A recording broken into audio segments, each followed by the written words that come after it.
Iran पर एक बार फिर हमले की तैयारी में है इजराइल। ईरान पर इजराइल का अमेरिका को साफ संदेश है।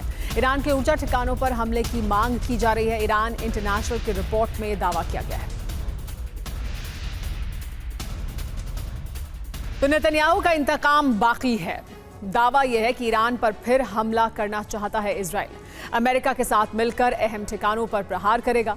इजराइल ने अमेरिका को ईरान पर अटैक का प्लान भेजा है। ऊर्जा ठिकानों पर सीमित और सटीक हमले की योजना है।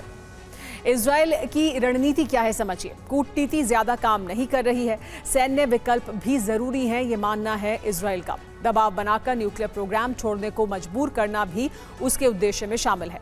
हमले के बाद ईरान को बातचीत की मेज पर लेकर आना भी एक बड़ा मकसद है। तो अमेरिका का असली संकट है हॉर्मुज को आजाद कराना। इसीलिए ट्रंप ने चीन की यात्रा की।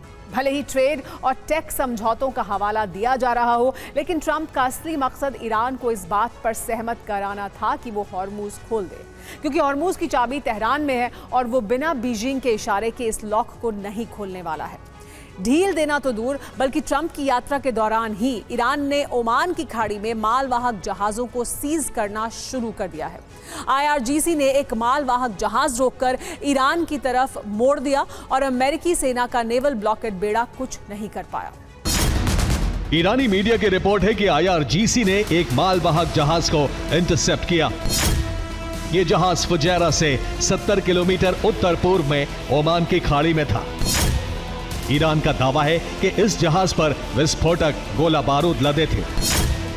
IRGC ने जहाज को सीज कर लिया। अब यह जांच की जा रही है कि इस पर लदे विस्फोटक किस देश के हैं। हुई शुआन नाम के इस जहाज पर होंडुरास का झंडा लगा था। यह फिशिंग सपोर्ट वेसल है और 1984 में बना था कि हॉर्मुज जल्द खुलेगा और तेल के दाम भी घटेंगे। चीन और अमेरिका इस पर एक राय है कि हॉर्मुज का सैन्यीकरण नहीं होना चाहिए। चीन के विदेश मंत्रालय ने कहा है कि हॉर्मुज संकट का कारण इजराइल और अमेरिका का आक्रमण है। इसका स्थायी समाधान होना चाहिए। इस जंग से वैश्विक अर्थव्यवस्था, सप्लाई चेन, अंतर्राष्ट्रीय व्यापार और ऊर्जा सुरक्षा पर खतरा पैदा हो गया है कि 2015 का JCPOA समझौता ईरान का संवर्धित यूरेनियम खत्म करने में कामयाब था। हमने ये काम बिना एक मिसाइल फायर किए कर लिया था। न हमने आम नागरिकों की हत्या की, न ही हॉर्मुज बंद होने दिया।